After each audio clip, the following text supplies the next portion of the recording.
Bienvenue dans la formule longévité. 84 ans, c'est l'espérance de vie des Corses, les champions de la longévité en Europe. Bon, si l'île de beauté n'est pas trop votre tasse de thé, je vais quand même pouvoir vous aider. Je suis Marine Sanclemente et le point commun de tout ce que je fais dans la vie, c'est la joie et le plaisir de vivre. Mais comment prendre vraiment soin de soi pour rester en forme plus longtemps ? C'est la question que je vais poser tous les 15 jours à des experts du mouvement, de la nutrition et de la santé. Ensemble, nous allons explorer toutes les tendances qui entourent ce merveilleux monde de la longévité en bonne santé, pour vous donner des clés de compréhension et vous faire votre propre idée sur ces sujets. Alors si vous avez envie de comprendre et de maîtriser tout ça, ça commence maintenant. Aujourd'hui, je reçois à mon micro le spécialiste français du microbiote, ou de la flore intestinale selon comment on veut bien l'appeler. Bienvenue Joël Doré. Merci beaucoup, bienvenue. Alors Joël, pour nos auditeurs qui ne vous connaissent pas encore, je vais vous présenter rapidement. Vous êtes ingénieur agronome de formation, aujourd'hui directeur scientifique du Centre d'excellence d'analyse du microbiote Métagénopolis. Vous avez aussi fondé plusieurs startups dans ce domaine et vous êtes coordinateur du projet Le French Gut, dont on parlera un peu plus tard.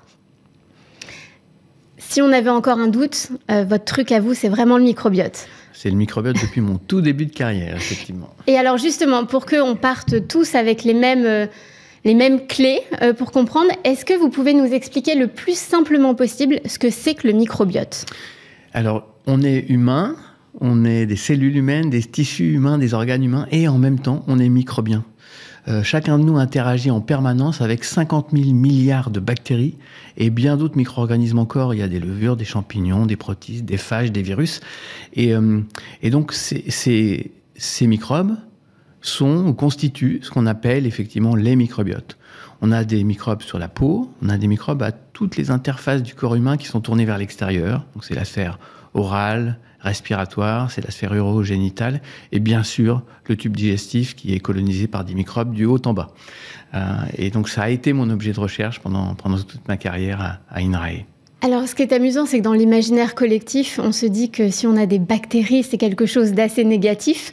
Vous nous dites qu'à l'inverse, avoir des bactéries et être en contact avec plein de bactéries dans notre vie, c'est une bonne chose finalement. Ah, complètement. Le microbiote intestinal nous apporte essentiellement des fonctions bénéfiques et protectrices. Ces 50 000 milliards de bactéries, elles contribuent par exemple à nous aider à digérer, notamment tous les composés de l'alimentation qui ne sont pas digérés par nos enzymes pendant notre digestion sont une source d'énergie pour les bactéries. Elles nous aident en nous protégeant directement contre les microbes de l'environnement. Quand on mange un morceau de fromage, c'est 100 milliards de bactéries, de levures, de champignons, pas que des sympathiques. Et aucun de ces micro-organismes ne va s'implanter dans nos intestins grâce à cette fonction. Et puis, nos microbes intestinaux interagissent avec tous les organes, tous les tissus du corps humain, et notamment avec nos défenses naturelles, qu'ils éduquent en permanence. Quand on s'intéresse un peu à ce sujet du microbiote, on a l'impression qu'il n'y a pas une semaine qui passe sans qu'il y ait une nouvelle découverte, une nouvelle avancée. Vous, depuis que vous avez commencé la recherche dans les années 80, si je ne dis pas de bêtises ? Même un peu avant. Dans les années 80, on va dire. Quelles ont été les grandes avancées scientifiques sur ce sujet-là ? Qu'est-ce qu'on a appris de révolutionnaire ? Alors là, la liste serait longue. Je vais donner des grandes lignes. On s'est rendu compte que le microbiote intestinal humain avait une incroyable diversité. En fait, une richesse, une diversité d'espèces. Chacun de nous, en réalité, a en moyenne 300 espèces bactériennes. Aujourd'hui, quand on le caractérise, on est capable de caractériser tous les gènes qui sont présents dans les microbes intestinaux. Et le génome humain, c'est 23 000 gènes à peu près. Les génomes de nos microbes, de notre microbiote, c'est en moyenne 600 000 gènes. Donc 25 fois plus que les gènes humains. Donc c'est un potentiel fonctionnel vertigineux. Et alors ce qu'on a pu documenter, c'est que quand tout va bien, le microbiote est riche et diversifié, il est à l'équilibre et il parle de façon bénéfique avec l'ensemble de nos fonctions. Et si les choses se dérèglent, à ce moment-là, on parle parfois de dysbiose, altération du microbiote intestinal, et ça vient toujours avec une altération de fonction de l'humain. Et notamment au niveau intestinal, ça vient avec de la perméabilité, ça vient avec de l'inflammation, ça vient avec ce qu'on appelle du stress oxydant qui nous fait vieillir plus vite en fait. Et donc, ce qui est important, c'est pas le microbiote tout seul, c'est la relation qu'on a avec nos microbes. Ça, c'est les résultats de la recherche assez récente. Et quand on a documenté l'altération du microbiote dans les maladies, on s'est rendu compte qu'il y avait une altération globale de la relation qu'on a avec nos microbes, et que du coup, en termes de nutrition, en termes de prévention et en termes de médecine, ce qu'il fallait concevoir comme la cible pour, à la limite, personnaliser ces démarches, c'était vraiment la relation entre le microbiote et l'autre. On sait comment agir sur l'un, on sait comment agir sur l'autre, et on peut agir globalement sur l'humain microbien. Est-ce qu'on peut dire qu'il y a quand même des grandes familles de microbiotes, ou est-ce qu'on a chacun une marque, un peu comme on aurait des empreintes digitales ? Alors, quand on a comparé des individus, on s'est rendu compte qu'il y avait une toute petite partie du microbiote qui était commune entre individus. Et donc, on a essentiellement, individuellement, un complexe microbien qui nous est propre et qui est en plus remarquablement stable au fil du temps, sauf à changer drastiquement d'alimentation ou à subir un traitement, par exemple antibiotique. Donc la clé, c'est vraiment ça. On est microbien et chacun de nous a son propre microbiote intestinal. Et puis on s'est intéressé à l'organisation du microbiote en termes d'écologie. Donc là, on peut regarder l'organisation d'espèces bactériennes, par exemple. Et on s'est rendu compte que la population humaine n'était pas homogène et qu'on n'avait pas non plus un individu moyen et une distribution à peu près régulière autour de cet individu moyen, mais on a des écologies différentes. Et aujourd'hui, on sait que certaines de ces... Il y a principalement 4 grandes écologies intestinales humaines. Certaines sont associées à plus ou moins de risques de développer des maladies chroniques ou au contraire plus ou moins d'effets protecteurs. Donc par exemple, si on avait des cas situationnels et des microbiotes associés, vous pourriez faire la différence entre votre microbiote, mon microbiote, le microbiote d'un Japonais et le microbiote d'un Américain, par exemple ? Tout à fait. Quand on a comparé les microbiotes à travers les populations mondiales, on s'est rendu compte qu'on a des tendances qui sont un peu différentes pour les Amériques, par exemple, ou l'Asie, ou l'Europe. Et on va, sur cette base-là, en fait, pouvoir dire, on va pouvoir identifier globalement les microbiotes qui sont normaux dans leur géographie, et puis les microbiotes qui sont altérés dans une géographie donnée.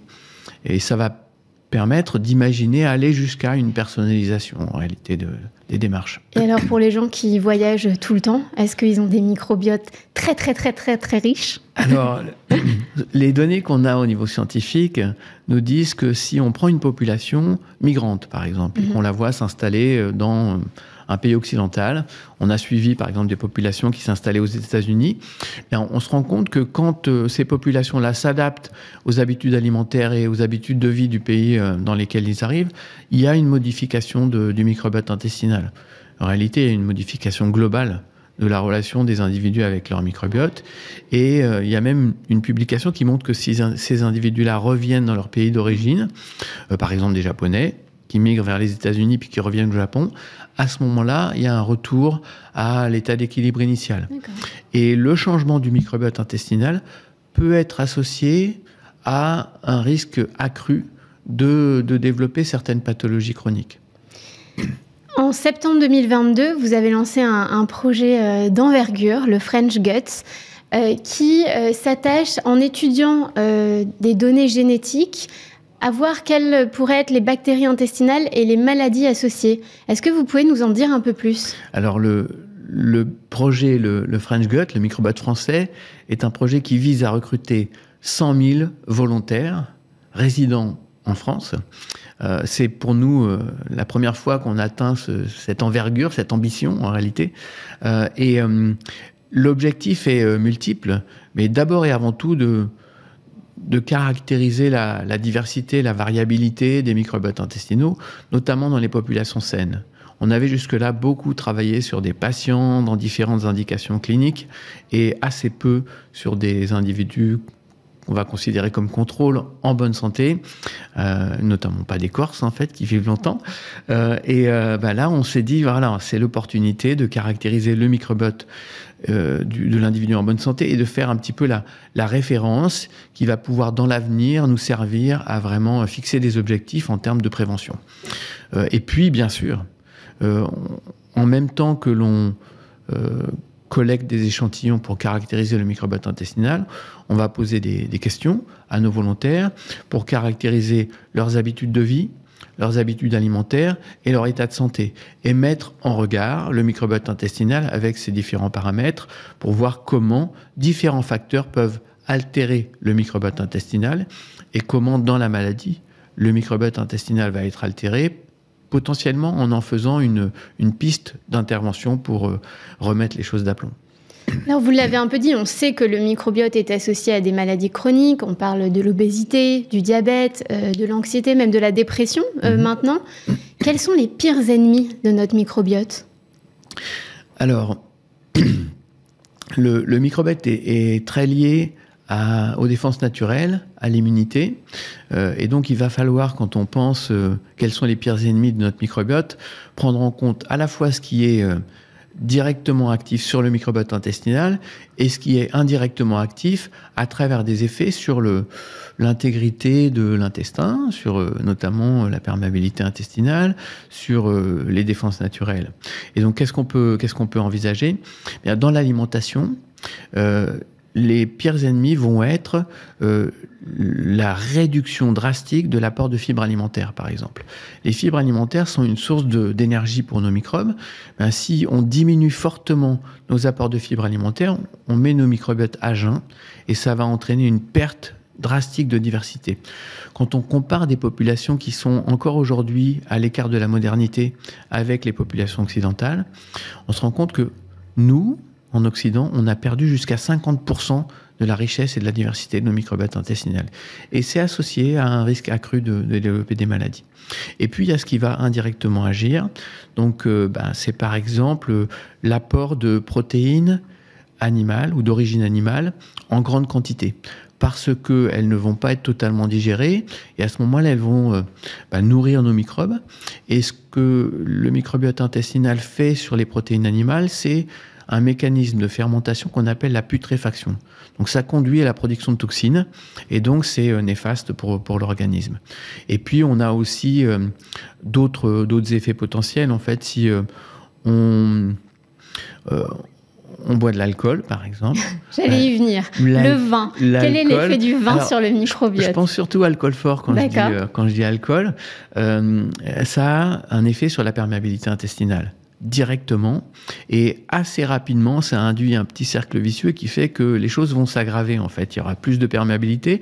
Qu'est-ce que ça veut dire, la perméabilité intestinale ? En fait, on a une monocouche de cellules humaines qui sépare l'intérieur de l'intestin et la voie sanguine. Une monocouche, ça veut dire que si ces cellules-là, elles sont très jointives, finalement, si elles sont très proches l'une de l'autre, et elles sont équipées pour ça normalement, tout va bien.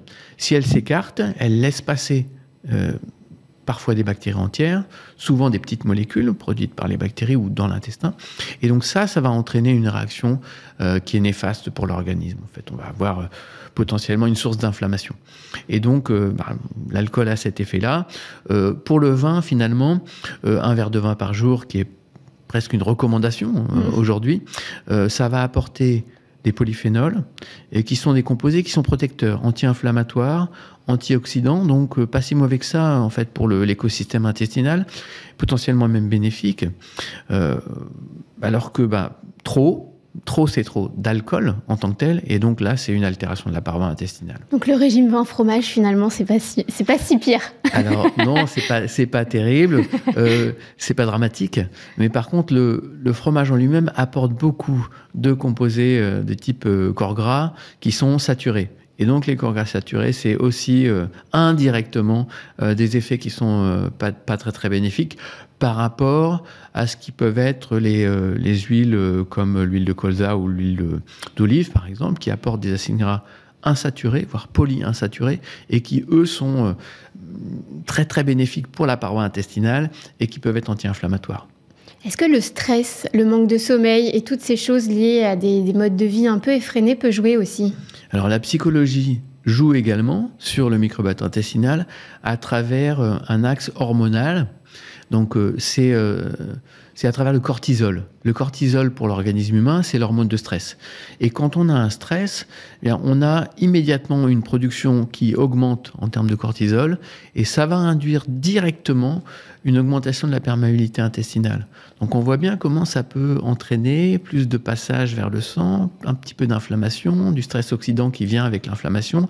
Et ça va altérer le microbiote et il y a un cercle vicieux dans l'altération de la relation avec nos microbes qui peut s'installer et qui va être parfois compliqué à corriger en réalité. Donc le stress chronique est potentiellement associé avec une altération du microbiote intestinal, de notre relation avec notre microbiote, et ça peut même venir avec une altération qui s'accompagne de symptômes en réalité. On peut avoir des symptômes intestinaux assez marqués quand on est effectivement dans un état de stress chronique.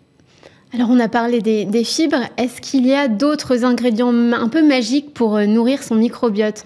On entend parler du kéfir, du kombucha. Racontez-nous un peu ce qu'il faut faire pour être le bon élève du microbiote. Magique, je ne sais pas, mais c'est vrai qu'on a envie de se dire, bah tiens, c'est quelque chose que je peux moduler. Je ne peux pas moduler mon génome, mes gènes, mais par contre, je peux moduler ce qu'on appelle microbiome quand on pense aux gènes des micro-organismes. Et effectivement, à travers l'alimentation, donc on a évoqué les fibres, effectivement, qu'on peut augmenter en quantité et en diversité. Aujourd'hui, on est autour de 17-18 grammes de fibres par jour, par personne, et il faudrait être plutôt autour de 30, en fait. Qu'est-ce que ça représente, 30 grammes de fibres? Alors, la façon de l'augmenter, c'est vraiment d'augmenter l'apport de fruits et légumes dans l'alimentation, des fruits à coque également, et des légumineuses, par exemple la lentille, c'est très chargé en fibres. Et donc on peut facilement, en diversifiant nos apports de fruits et légumes et de légumineuses, augmenter l'apport de fibres. Et puis, on a travaillé sur le pain. Le pain complet, par exemple, va apporter beaucoup plus de fibres que le pain blanc. Les autres leviers d'action, c'est les polyphénols. Les polyphénols, c'est ce qui donne de la couleur à la composante végétale de l'alimentation. Et donc, diversifier ces fibres alimentaires, ces apports de matière végétale, c'est apporter des polyphénols qui vont être antioxydants et anti-inflammatoires, donc bénéfiques pour la relation qu'on a avec nos microbes. Et puis, il y a plein d'autres choses. On évoquait le kéfir ou le kombucha. C'est les microbes vivants de l'alimentation. Donc, c'est tout ce qui est fermenté. Donc aujourd'hui, les légumes fermentés qui deviennent un peu plus communs dans l'alimentation, voilà. Les boissons fermentées, bien sûr. Les produits laitiers fermentés également peuvent apporter des microbes vivants.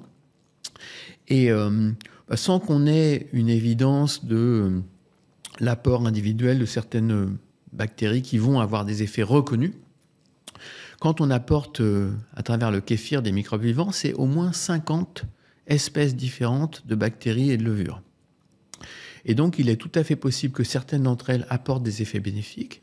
Et ce qu'on sait aussi, c'est que dans la fermentation lactique, aucune ou aucun des micro-organismes concernés ne va apporter d'effets délétères. Donc, voilà, on ne prend pas beaucoup de risques et potentiellement, on va effectivement apporter des fonctions intéressantes. Est-ce qu'il faut prendre des pré- ou des probiotiques ? Ça, c'est pareil, on s'y perd un peu dans tout ça. Qu'est-ce qu'il faut faire ? Probiotiques, par définition, ce sont des micro-organismes vivants.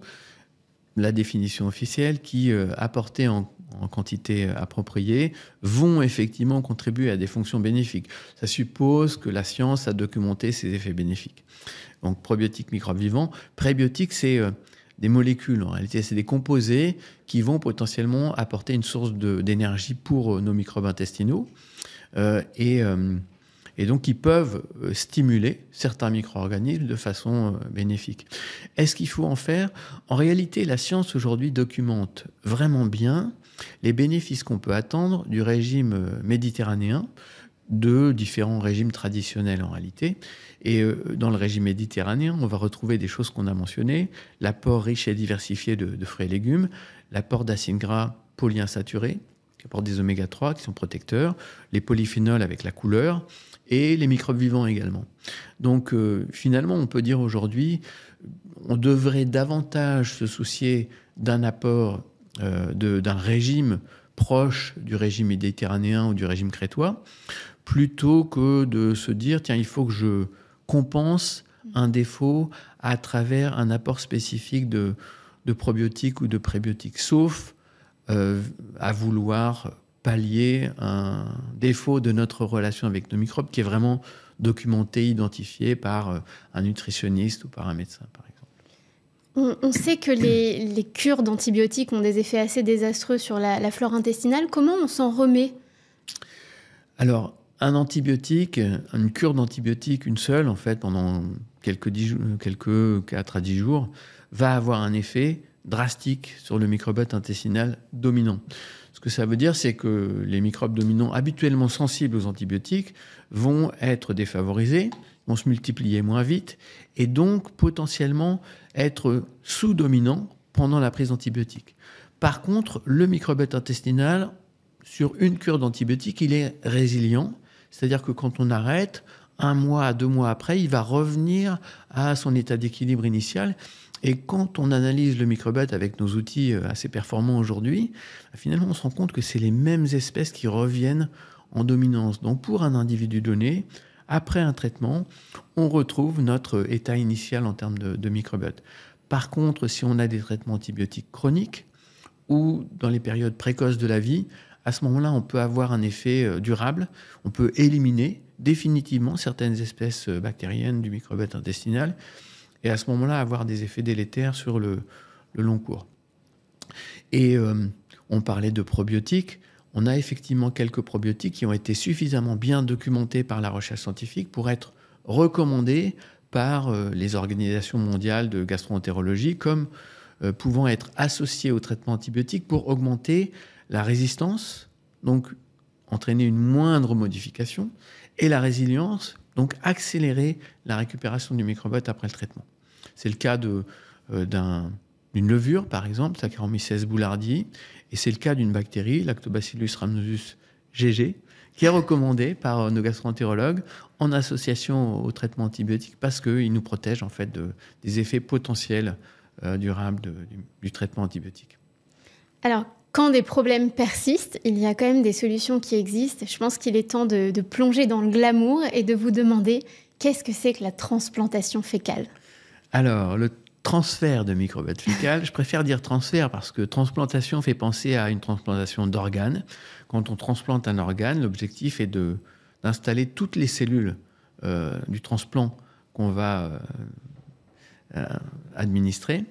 Alors que quand on transfère un microbiote, finalement, on transfère une écologie microbienne d'un individu donneur, en bonne santé, vers un patient.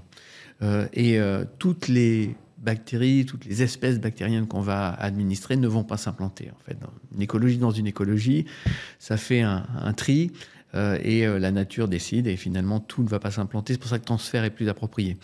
Le transfert de microbiote fécal a été remis au goût du jour un petit peu parce que ça fait des milliers d'années en réalité que ça a été utilisé, notamment dans les cultures asiatiques depuis très très longtemps pour gérer des problèmes de symptômes intestinaux, notamment des diarrhées. Ça a été remis au goût du jour en 2013 avec une publication d'un travail qui a montré que dans une infection intestinale à une bactérie en fait qui s'appelle Clostridium difficile, qui est une infection qui, quand elle ne répond pas au traitement antibiotique, peut s'installer de façon chronique. Eh bien, le transfert de microbiote fécal a le potentiel d'éliminer complètement le pathogène chez 90% des malades. Il n'y a pas beaucoup de traitements qui font aussi bien que ça, et donc du coup, ça a été vraiment impactant. Et aujourd'hui, c'est reconnu par les agences réglementaires comme un traitement validé, et c'est pratiqué tous les jours en réalité dans le monde pour soigner des gens. Et comme ça avait très très bien marché dans ce contexte particulier, bien c'est aujourd'hui exploré en termes de traitement potentiel par un grand nombre de sociétés et ou d'études, de laboratoires de biologie ou de laboratoires de médecine, de contexte hospitalier, dans plein d'indications, y compris dans les indications qui ont trait à l'axe intestin-cerveau, dont on a parlé un petit peu quand on a parlé de dépression. Ce qui est montré aujourd'hui, dans certains cas, c'est que effectivement, le transfert de microbiote d'individus en bonne santé vers des patients a la possibilité de réduire les symptômes de maladies, dans des maladies inflammatoires chroniques de l'intestin, dans l'obésité diabète ou les maladies métaboliques, dans les maladies du foie par exemple, et puis également dans certaines pathologies qui ont trait à la santé mentale. Et comment ça se passe? On peut choisir le microbiote de son donneur comme on choisit un plat sur une carte de restaurant ou comment on choisit son donneur de microbiote? Alors aujourd'hui, on essaye de s'appuyer sur la connaissance scientifique qui est encore en construction, j'ai envie de dire. Et ce qui a été fait de façon la plus courante, c'est utiliser comme donneur un sujet apparenté. Donc, par exemple, un frère, une sœur ou parfois les fratries dans la famille. Et puis, bien, comme finalement ça marche bien dans certaines indications, donc on a besoin de fournir beaucoup de matériel biologique pour pouvoir faire ça, eh bien, on a aujourd'hui recours à des sociétés spécialisées finalement dans la recherche des donneurs, dans le criblage des donneurs, parce qu'il y a un côté de sécurité qui est vraiment critique. Et donc, on doit effectivement cribler les donneurs pour être sûr qu'on ne va pas transférer une bactérie ou un virus pathogène. Et donc, ce criblage conduit à finalement moins de 1% de donneurs, parfois 1 pour 1000 des donneurs qui sont effectivement éligibles pour fournir leur microbiote intestinal. Et puis, il y a différentes pratiques qui sont réalisées aujourd'hui. Par exemple, la société française qui conditionne des contenus intestinaux humains pour en faire des médicaments et qui s'intéresse à l'accompagnement du traitement du cancer, utilise plusieurs donneurs pour faire un médicament. Donc c'est un pool de donneurs qui va permettre d'avoir une grande richesse et diversité du microbiote intestinal pour pouvoir effectivement, quand on l'administre, donner toutes les chances possibles de reconstruire un microbiote favorable chez des patients qui sont souvent très abîmés dans le traitement du cancer par des chimiothérapies et qui ont un microbiote très, très appauvri, en fait. Et tout le monde, alors sous certains critères, mais tout le monde peut candidater pour être donneur. C'est un peu comme le don du sang ou... Alors, c'est un petit peu comme le don du sang, au sens où, avant qu'on puisse donner son sang, on répond effectivement à un questionnaire et on va être éligible ou non. De la même façon, tout le monde pourrait être effectivement candidat, mais si on a un ascendant qui a une maladie chronique, à ce moment-là, tout de suite, on n'est pas éligible, en fait. Si on a un ascendant diabétique, par exemple, non, on n'est plus éligible, même si on n'a pas déclenché de diabète soi-même. Et de la même façon, on va, à travers des questionnaires, s'assurer qu'il n'y a aucun symptôme, aucun risque à considérer cette personne-là comme un donneur éligible. Et puis, on va aller plus loin. On va faire une collecte de sels et on va analyser les sels en question pour vérifier qu'on n'a pas la Covid. Aujourd'hui, c'est exigé par les agences réglementaires, la présence du virus dans les sels, qu'on n'a aucun virus parmi une liste positive de virus qui peuvent être transmis effectivement par le contenu intestinal. On n'a pas de bactéries pathogènes. Il y a plusieurs dizaines de bactéries pathogènes qui sont contrôlées, en fait. Et puis qu'on n'a pas de parasites également. Il y a certains parasites qui doivent être éliminés de tout transfert, dont certains qui sont assez fréquemment observés dans la population en bonne santé en réalité. Donc voilà, ça élimine beaucoup de monde. Et les collègues américains qui font des collectes de sels de donneurs pour le transfert de microbiote fécal nous disent c'est plus facile de rentrer au MIT, une école d'excellence, que d'être reconnu éligible pour un don de sel. Alors, moi, j'ai eu la chance d'avoir mon microbiote testé lors d'un séjour à la clinique Boehringer il y a 2 ans. Et ce que j'ai retenu de tout ça, c'est de se dire qu'on ne peut pas décorréler le microbiote des intestins. Ce que me disait Robin, le directeur scientifique de la clinique, c'est que finalement, prendre soin de son microbiote, si on ne prend pas soin de ses intestins, c'est un peu comme semer des fleurs sur un sol abîmé. Même si on a les meilleures graines, rien ne va pousser. Comment on fait, du coup, pour prendre soin de ses intestins? Est-ce que ce sont un peu les mêmes règles que pour le microbiote ou c'est des petites choses différentes? Alors, c'est un point très, très important, en fait. On est microbien, on est écosystème, on est surtout symbiose. C'est-à-dire que si, effectivement, on a une relation qui est respectueuse, finalement, avec nos microbes, eh bien, on a tous les bénéfices de la relation à bénéfice mutuel, en fait, avec nos microbes. Comment ça fonctionne? Finalement, ça veut dire qu'on va devoir bien nourrir notre microbiote intestinal, donc lui apporter les composés qui lui sont bénéfiques pour qu'il se multiplie et se diversifie. Mais aussi, en même temps, il faut bien gérer nos intestins. Et on a parlé du régime méditerranéen. Bien, le régime méditerranéen va apporter tout un tas de composés qui sont protecteurs de la paroi intestinale, protecteurs contre l'inflammation qui peut s'installer quand les choses commencent à se dérégler un petit peu, et contre le stress oxydant qui va potentiellement, à travers un cercle vicieux, aggraver l'altération du microbiote intestinal. Et donc, comment on peut probablement, finalement, en associant les démarches qui vont viser directement le microbiote intestinal à des démarches qui vont viser la maison qu'on lui donne, finalement. C'est vraiment ça. Nous, on donne le gîte et le couvert. Le couvert, ça va être, à travers l'alimentation, les fibres et les polyphénols. Et gérer le gîte, c'est gérer la perméabilité, l'inflammation, le stress oxydant qui peuvent être vraiment délétères. Je parlais de la clinique. Qu'est-ce qui se passe pour notre microbiote quand on observe un jeûne long, quand on arrête de manger pendant plusieurs jours? Alors, du coup, le jeûne long va tout de suite diminuer l'apport de fibres, puisqu'il n'y a plus d'apport alimentaire. Et cette composante-là du support au microbiote intestinal va être mise à zéro. Donc, on le met à jeun, effectivement, de façon immédiate. Alors, et forcément, c'est pas quelque chose qu'il aime vivre, mais en même temps, le jeûne a ses propriétés majeures d'agir sur les composantes humaines, finalement, le gîte dont on parlait, et notamment le contexte immunitaire, les défenses naturelles. Très apaisant, le jeûne est très apaisant pour les défenses naturelles. Le jeûne a cette tendance à remettre les pendules à l'heure, finalement, en termes de tout ce qui est circulant au niveau des toxines. Et donc, ça va aussi apaiser beaucoup les signaux qui sont véhiculés par le sang dans tout l'organisme en termes de stimulation de réaction à des toxines.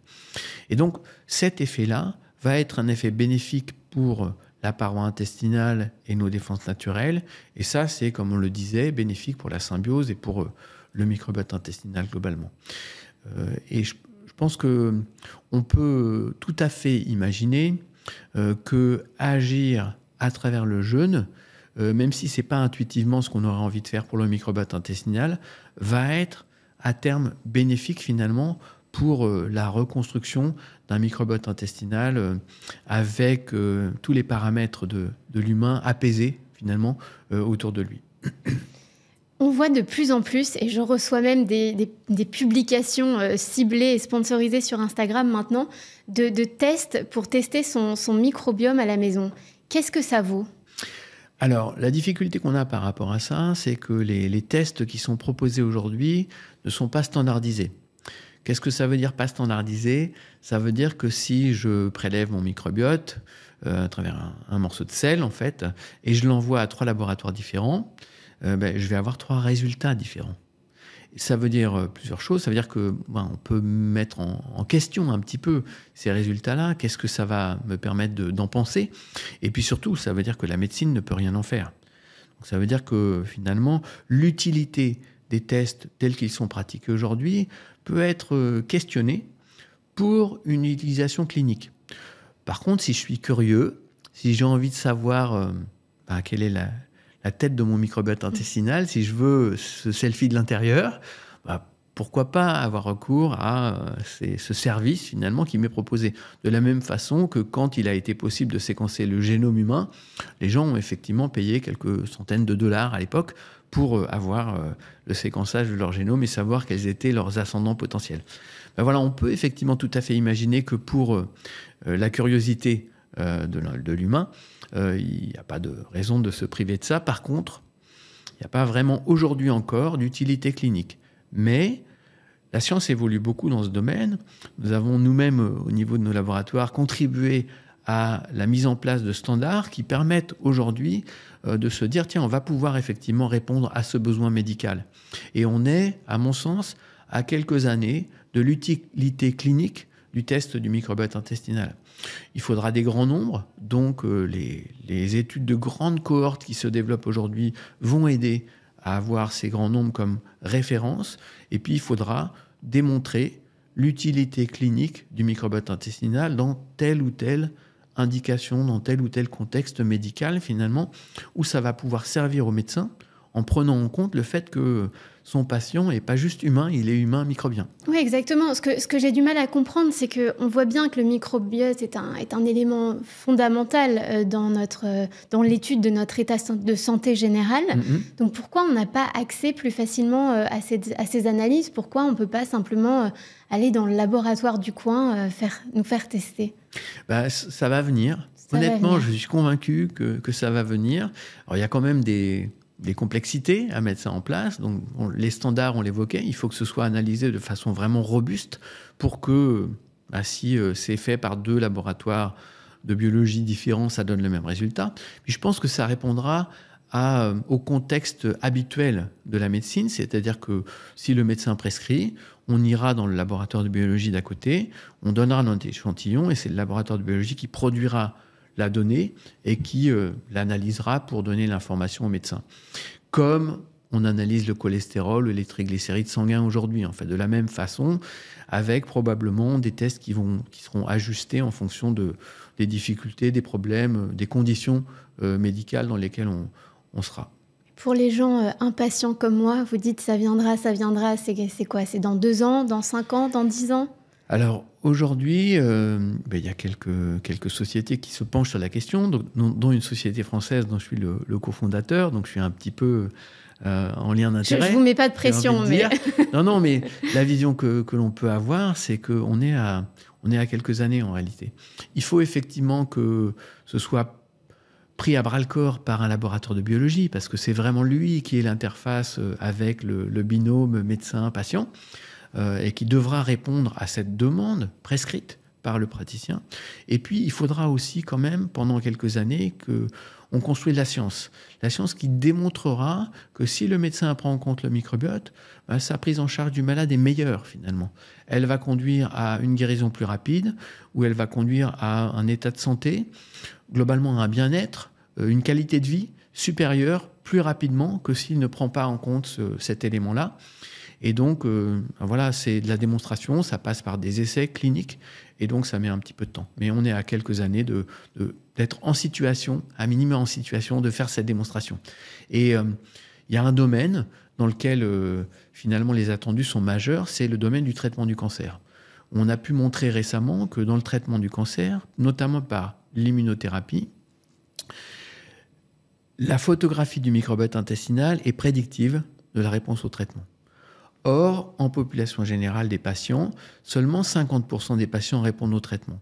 Ça veut dire qu'avoir à disposition la photographie du microbiote intestinal pour le médecin, oncologue, lui permet de savoir si son patient est en situation de répondre ou pas, et donc de se dire, tiens, pour ce patient-là qui ne répondra pas, il faut que je mette en œuvre quelque chose de supplémentaire, potentiellement un transfert de microbiote d'ailleurs, pour reconstruire la diversité, la richesse du microbiote qui permettra de répondre au traitement.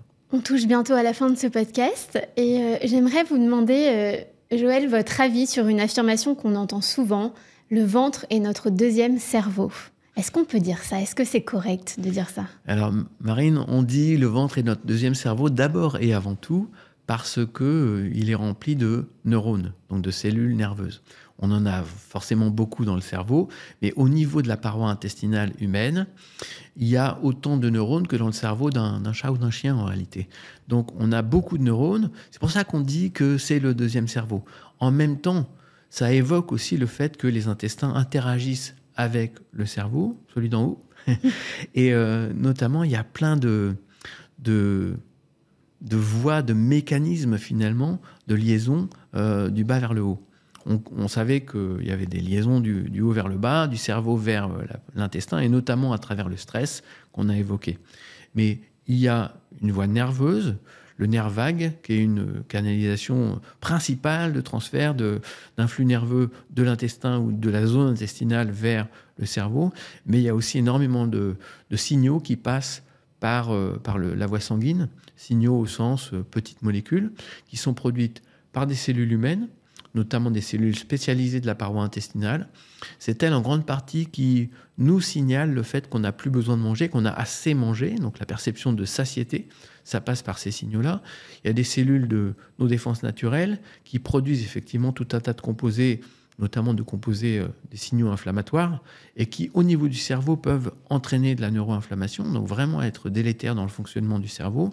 Et puis, il y a aussi des petites molécules qui sont produites par nos bactéries intestinales et qui sont des précurseurs de neurotransmetteurs, donc de la fonction normale du cerveau. Donc on voit bien comment des intestins vers le cerveau, il y a énormément de messages qui passent et qui vont conditionner notre perception d'anxiété ou au contraire notre perception de bien-être mental.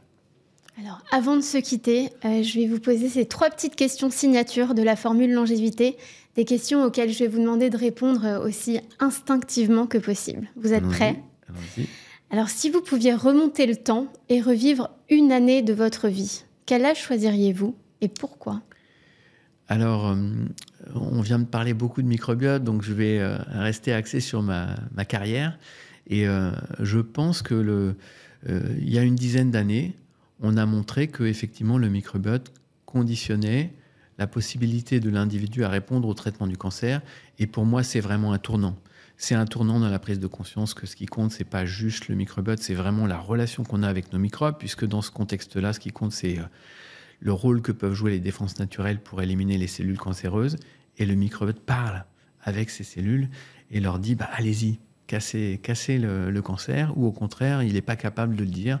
Et donc pour moi, c'est vraiment un tournant majeur. Est-ce que c'est important pour vous de vivre longtemps ? Alors pourquoi pas, j'ai envie de dire. Je pense que vivre longtemps en bonne santé, c'est quelque chose de vraiment sympathique à imaginer. Et donc, oui, j'ai envie de me dire que la construction de la connaissance scientifique qu'on fait aujourd'hui sur le microbiote, elle devrait pouvoir effectivement apporter des éléments de connaissance qui vont être impactants pour construire la vision de la meilleure façon finalement d'accompagner nos personnes âgées, voire âgées très âgées, à travers la bonne gestion du microbiote intestinal et de la relation qu'ils ont avec leur microbiote. Quelle est votre formule longévité à vous pour une vie aussi sereine et épanouie que possible ? Alors, ma formule longévité, c'est le régime méditerranéen. Et pourquoi pas dans une zone de vie méditerranéenne, parce que ce que l'on a comme évidence, c'est que les Corses ou les habitants de la Sardaigne ont à la fois au niveau alimentaire et nutritionnel tout ce qu'il faut pour avoir un bon microbiote, mais ils ont aussi dans leur mode de vie peu de stress, des interactions sociales, et puis un peu d'exercice physique également, parce que souvent... c'est vrai qu'on n'en a pas beaucoup parlé. Mais... Non, mais c'est important pour mieux gérer le stress, et c'est important effectivement pour globalement accompagner la démarche du bien-être. Joël, merci beaucoup pour ce partage de connaissances, pour votre pédagogie aussi sur un sujet qui n'est pas évident. Où est-ce que les auditeurs peuvent vous retrouver s'ils veulent suivre toutes ces avancées scientifiques et l'avancée du projet Le French Gut ? Alors, on fait beaucoup de travail de pédagogie pour ce projet, le microbiote français, le French Gut. Donc, lefrenchgut.fr, je dirais, est le meilleur moyen d'accéder à toutes les informations qu'on va pouvoir diffuser aujourd'hui déjà et dans les années qui viennent. Merci beaucoup. Merci, à bientôt. Marine. Je vous remercie du fond du cœur d'avoir écouté cet épisode de la Formule Longévité. J'espère que vous avez appris plein de choses et que vous aurez envie d'aller encore plus loin. Si cet épisode vous a plu, n'hésitez pas à en parler autour de vous, à le partager avec vos proches, vos amis et à nous noter 5 étoiles sur votre plateforme d'écoute préférée. Ça n'a l'air de rien comme ça, mais pour nous, ça compte beaucoup. Pour être au courant des prochains épisodes qui arrivent, abonnez-vous. Je vous embrasse et je vous dis à très bientôt. Ciao!